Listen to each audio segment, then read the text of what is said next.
makulay na alala ang iniwan ng aming paglalakbay. Isang serye ng mga tanawing nakakaakit sa puso. Unang bumungad sa amin ang nakamanghang tanawin mula sa I Love Bohol. Isang lugar na nag-aalok ng 360-degree na view ng lintiang paligid. Ang berdeng mga burol at ang asul na karagatan ay tila nagsasayawan ng abot ng isang obra maestra ng kalikasan. Pagkatapos, sinubukan namin tahakin ang tulay sa Loreto. Ang tulay na napapaligiran ng luntiang halaman ay nag-aalok ng isang natatanging tanawin.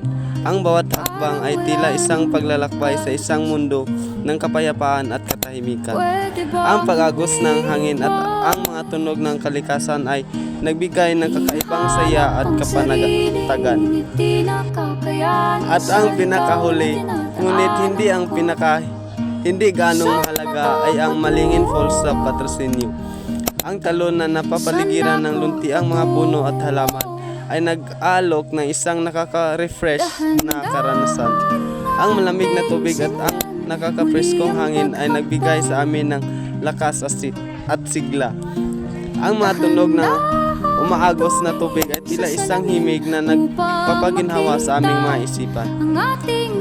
Ang aming paglalakbay ay hindi lamang isang pagbisita sa iba't ibang lugar, kundi isang paglalakbay sa kalikasan, isang pagdiriwang ng ganda ng Pilipinas.